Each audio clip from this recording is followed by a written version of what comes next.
Naomi, thanks for taking time to talk to us about your new book. You've been traveling. You just got into the States, right, from Oka, where you're spending some time? I did. I got in late last night. Yeah. So. How's the program going at Oxford? It's going really well. My husband's doing it, so it's easy for me. Yeah. So I just get the information secondhand. Very good. So he stays pretty busy, and when I hear all they're doing, I think better him than me. But I'm benefiting from it, so wonderful. I get to learn secondhand. And you've got a lot going on yourself. You have a new book out. A new book is called The Scent of Water. Tell me how you came up with that title. I'd actually finished the book before I ever had a title for it. The original idea came from a story that I had given just in a Wellspring presentation I was doing, and an editor came up afterwards and asked if I had ever thought about writing. But the story I had told in the presentation was just a personal story of my own, but I was talking about some of the people I'd met from Wellspring and just the things you face that are unexpected in life. And I was telling a story of this place that I was renting when I was living out in San Diego, and I had a really difficult time even finding a place that would allow me to bring my dog there. And so I finally found this home, and they said we could stay a little tentatively with the dog. And, you know, my dog is perfect, has never done anything wrong. I didn't think we'd have anything to worry about. And I walked outside one time, and she had dug this enormous hole in their yard, and they had this perfectly manicured yard in Coronado in San Diego. Everyone's yards get rated, and so this is a very big deal. And I was just horrified and couldn't believe she'd done it. And my landlord was actually very gracious about it, and they covered the hole the next day, and my dog just dug it up again. And we went back and forth with this for months, and finally we just left it there. But I had gone on a trip one time and come back home and walked outside, and when I walked in the yard, there was this most spectacular tree in the hole that had been in the yard. And so I ran to find my landlord, and I just looked at her, and she said, well, it seemed like the perfect place for a tree, didn't it? And that's how they had solved that problem. And it was such an illustration, I think, for me, just of life, like what you do when those holes happen and there's this ugly place, and we tried to patch it over and it didn't work. You try to pretend it's not there, but like, you can't ignore it. And the answer in that case was to give it purpose. And so it made me think about my own life and what I'd seen. And so that was how the idea, I think, for the book originally started. And so when I was looking for a title, I was actually wanting to incorporate the idea of the tree and that kind of life. And my mom and I were actually just sitting in our kitchen looking through the Bible, looking at verses that talked about trees. And this verse in Job came up where it just said at the very scent of water. It says, this verse in Job came up that basically says, even if a tree dies and its roots decay, at the very scent of water, it will come back to life. And I felt like that was perfect. That was exactly what I wanted. I loved that it wasn't just even at water, but at the very scent of water. And as you mentioned that, as I started reading the book, I got the impression it was a book about suffering. But the further I got into it, I saw that it was finding worth and beauty in things that are damaged and flawed. Is that accurate? Yeah, I think that's good to know, because I think that's very accurate.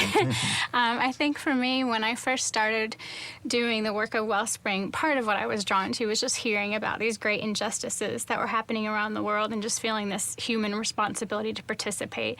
But I think there was another side to it personally, where it was almost a little bit of running, I think, from my own life and the things that I wasn't able to fix, and wanting to almost get lost in someone else's life and try to do for them what I couldn't do for myself.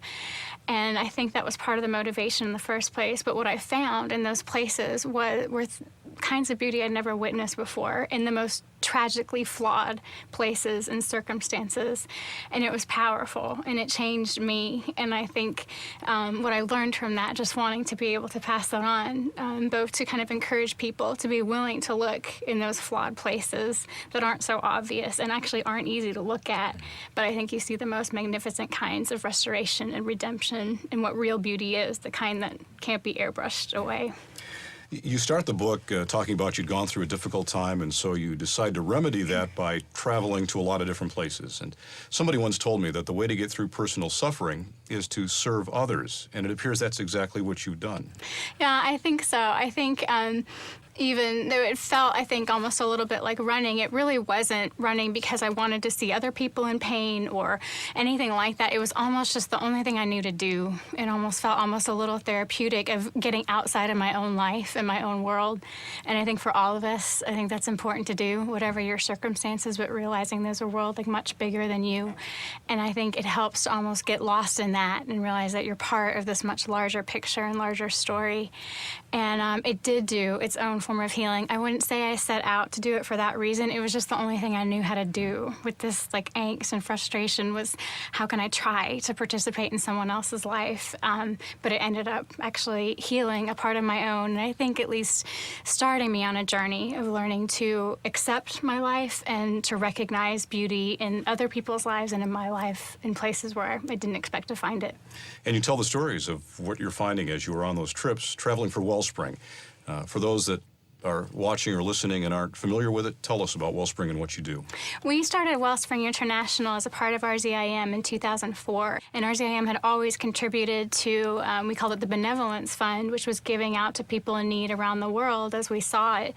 But when we started Wellspring, it was giving it a more prominent place, a more specific place in part of the ministry, and also allowing other people to participate in it.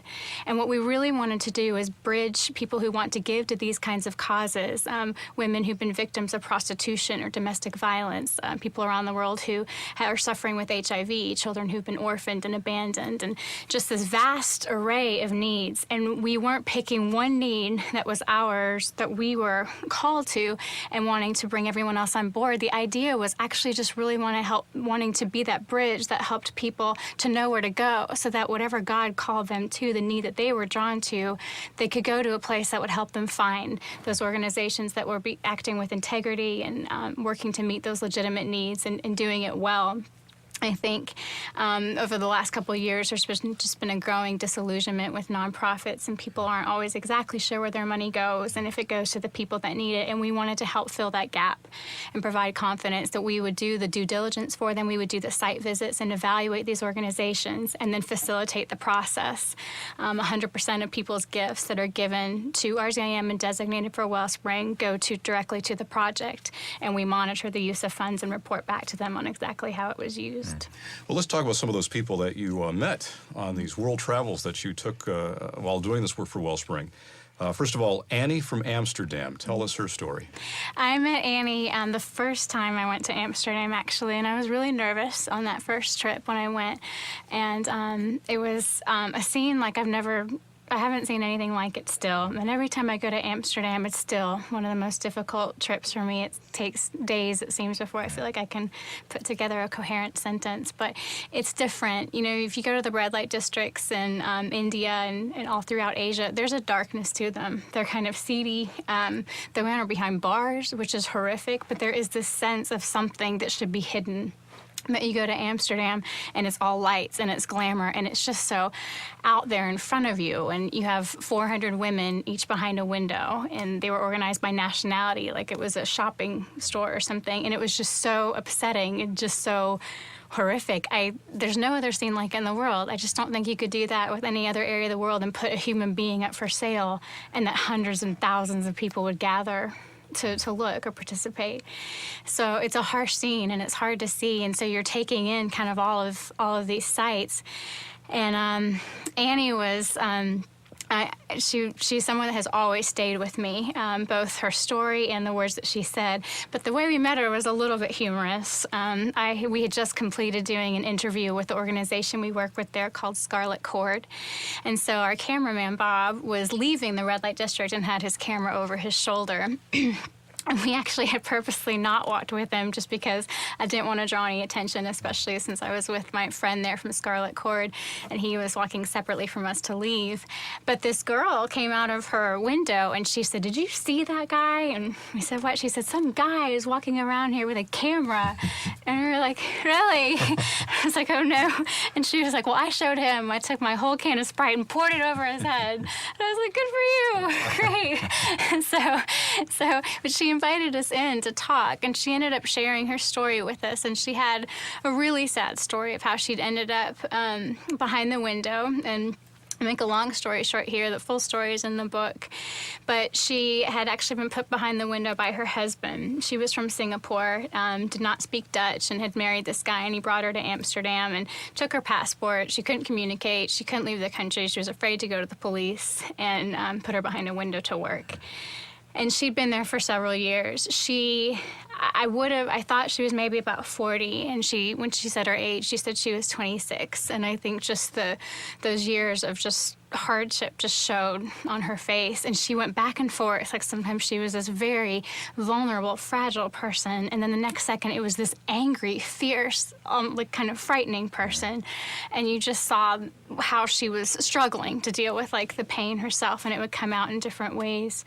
But we talked to her for a little while, and after she shared her story, the way part of it ended was she finally was able to recover her passport, and she went back home, but her family disowned her when they found out what had happened, and she wasn't expecting that.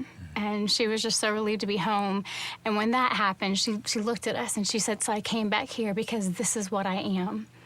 And she said, "What happened to me, my family disowning me, that was the most painful thing that's ever happened." So she said, "I'll stay here because this is where I belong now."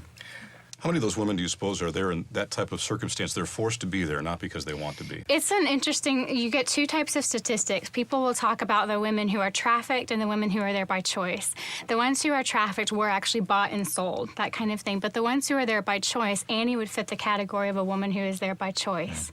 But when you hear her story, there wasn't really any kind of choice at all. Tell us about Nolene, who you met in South Africa. Tell us her story. I met Nolene the first year we started Wellspring, and it was at a home for women who had been in prostitution, and it was a rehabilitation home for prostitution and drug addiction. And she had been in the home 8 times before. This was her 9th time. She would come in and complete the program, but sometimes what can be difficult for women in these circumstances is they complete a rehabilitation program, and then you graduate, and then you're free to go, but they have nothing to go to. They don't have a job. They don't have an education to fall back on. They don't know how to provide for themselves. And so they end up going back to what they know. And that's what had happened to her. And so when I was there, I asked her if there was anything in the world she could do, what would it be? And instantly she said, "I want to be a chef. I've always wanted to be a chef." And just struck me as, it wasn't like she was like, "I want to go be a model in Hollywood," or, those are hard dreams to make happen. It was just such this reasonable, good dream. And so we came back and tried to see what we could do and made contact with a culinary school in South Africa and had an agreement with them that she would have to apply. She had to get herself in. She had to meet all the deadlines. We weren't going to help in that area. But if she did get accepted, we would provide the funds for her to go to culinary school.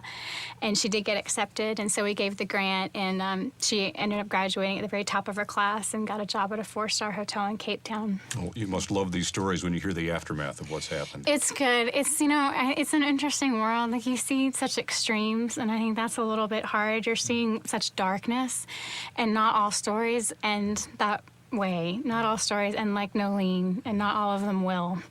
But I think you get those glimpses of the ones that do, and that makes everything worthwhile. And others are a much longer road. I think with these kinds of heartaches and tragedies, there is no easy fix. And you hang in there for all of them. You do what you can. Yeah. You spent a lot of time in India. And I thought it was interesting. You wrote in the book that India is a place that around every corner something will break your heart. Mm. And I thought it interesting that in a way to cure a broken heart, you would go to a place that would break it even more. Why did you do that? That's actually an interesting question. I think maybe it's because I think when your heart does get broken, there aren't any easy answers anymore. And I think the only way to find restoration and healing is to really immerse yourself in the things that are real, and the things that are meaningful, and the things that are true in life. And in, I think, a very divine form of irony, it seems that there is when you find like the hope and healing. Again, it doesn't work to go to the places that are neatly packaged and everything's perfect. I think it's almost frustrating because like that's not the way it happened for you, or that's not what's real. There's nothing to hang on to in those kinds of things. But when you go into the depths of, I think, struggle, and where there's been a fight, and you see that someone's had to fight to survive, and what comes through the end of that, I think that's something that you are able to hang on to, and you feel like that's what life and meaning end up being about. You realize how opposite this sounds to the way most people think. They would think, I go through a hard time, I'll go check into a 5-star hotel. Mm-hmm. And that's not the way to do it, though. No, I think there's some of that in all of us, I think, because it seems like the obvious answer. But I think it only almost increases a restlessness inside all of us. And it's not that those places are bad. I think they have different things to offer. I don't think they have healing to offer. I think it is in really throwing yourselves into the depths of suffering, where I think you can only then can you really start to understand it or start to come through it or realize what can be gained from it. One of my friends said to me, she was struggling with something, and she's been through a lot of challenges in her life, but she said, the easy answers or even people who haven't had any kind of struggle, they don't have anything they can give me. They don't have anything they can seem to offer me to help me through this. And I think those are the things that are attractive because they seem simple, but they are, in a way, empty as far as being able to offer answers or comfort for, I think, the great realities of life. While in India, one of the groups you worked with was a group known as Burned Brides. Tell us what that is. Yeah, an organization called Agni Raksha, and they actually treat several kinds of burn victims. It's estimated in India that there are about 20,000 women that are victims of bride burning every year. That's guessed to be a very, very low estimate because most go unreported, or if they are reported, they're blamed on household accidents rather than a crime. So it's a very difficult thing to measure. But this is related to the dowry system in India, and what will often happen is that after the woman is married, the family or her husband will ask for more dowry from her family than was agreed upon before, or they want the rest of what had been agreed upon before. And if her family cannot or does not provide it, then the punishment will be that the bride is set on fire, and that usually happens either by her husband or her mother-in-law. And they will douse her with kerosene and light her on fire. And very often the kids are around as well, too, and they'll run to help their mother and be burned as well. And so this organization is treating women who are victims of this kind of horrific crime. Many of the women you talked about were victimized by men, treated very poorly by men, and I imagine as a result they hate men. You have your own scars as the result of what men have done to you. How do you keep from feeling the same way? I don't know that that's entirely true. It's not easy. I think, I guess I would answer that in two ways, from them or from me. When I first started, I actually remember calling my dad. I was in Amsterdam in the red light district, and I called him on my cell phone, and I said, I'm really afraid. I'm afraid with all that I'm seeing and hearing, that combined with my own experience, that I'll never be able to trust men again. And there was that fear and kind of awareness inside. I think it is actually an incredible opportunity for men. It's a type of ministry that I'd really like to see men more engaged in. And I think some of them, there are many men who would love to do this, and I'm not sure how. They can't go into a red light district and that kind of thing and do those forms of outreach and ministry. But I think they have a very powerful role, because I think just because they are a man, they're able to accomplish a healing in a woman who's been victimized or hurt by a man that a woman can't do. One of the organizations we work with is in Bombay. It's called Bombay Teen Challenge, and it's run by a man. His name is Devraj, and he has been working with women who've been victims of prostitution, and pretty much all the women there have been trafficked. He told me that it took 2 years of going out on the street every day and talking to these women before the first one would even answer him back. And I thought that was an incredible picture of perseverance. But their faces just beam when they see him. And I think not only has he been able to help them out of their situations, but he's restored a faith in them too, in believing that there are good men, and there are men who can be trusted who will not hurt them. And I think that's an incredible opportunity that men have to help restore some of that in women who have seen something very different. You wrote eloquently about how you've been judged and hurt by others as you've gone through difficult times. How do you keep from judging them for the things they've done to you? That's probably, in all honesty, a very big challenge.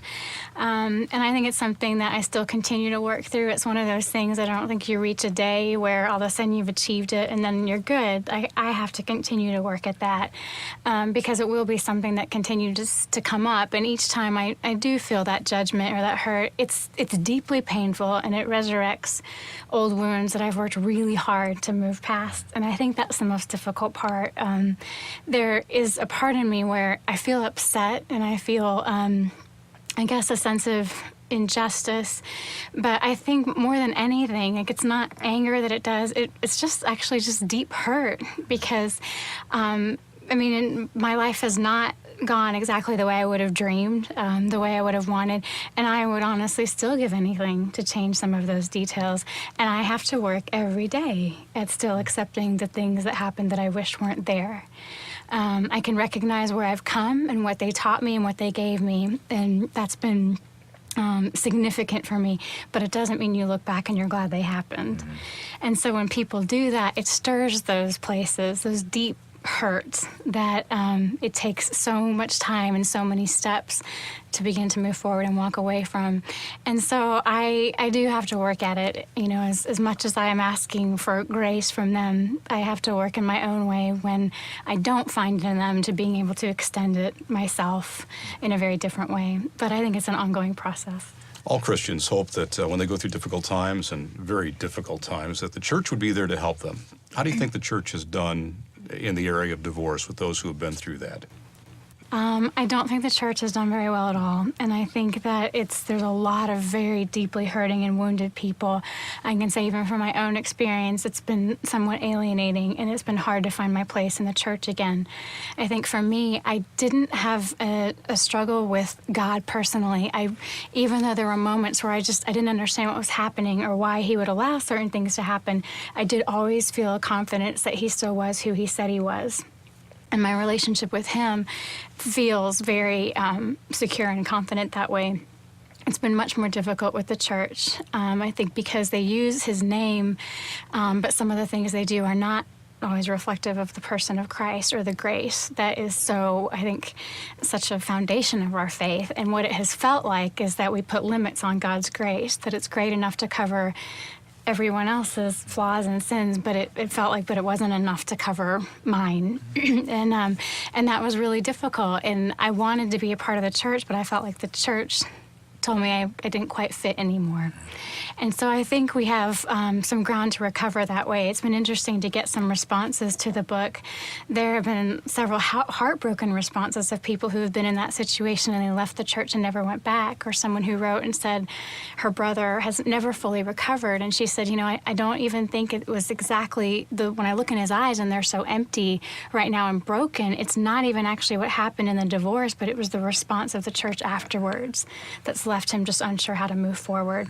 And so I think just as Christ did for all of us, I think the church is still learning how to handle those issues. They're complicated, and I recognize that. But remembering that you're dealing with a person, I think if we could always keep that at the forefront of our minds, it is a person and it's raw wounds, and be careful how you step on those sometimes and how you reach out to someone. I think the message of grace is far more powerful than the message of wanting to or making someone feel condemned to a label that they'll never be able to erase. Toward the end of the book, you write, and let me read from it, you said it's the responsibility of each woman to find her particular calling, finding her place in God's plan. Do you think you found your place in God's plan?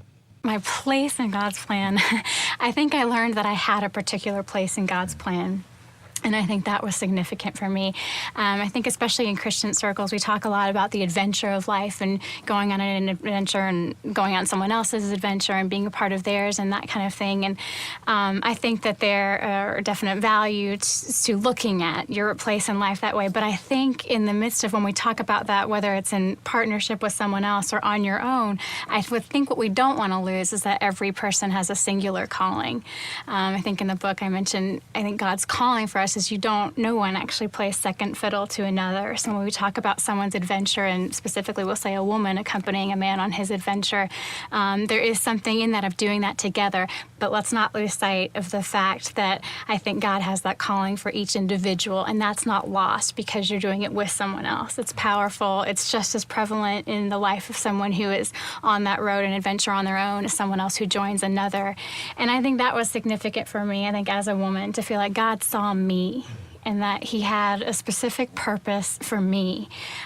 Figuring that out, I think, is something I'll always be learning to do, and it's not a formula, and I don't think he hands it to me on any one day. It's living life, but it's enough to actually recognize he has a plan for me, and there's a calling that was specifically intended for me.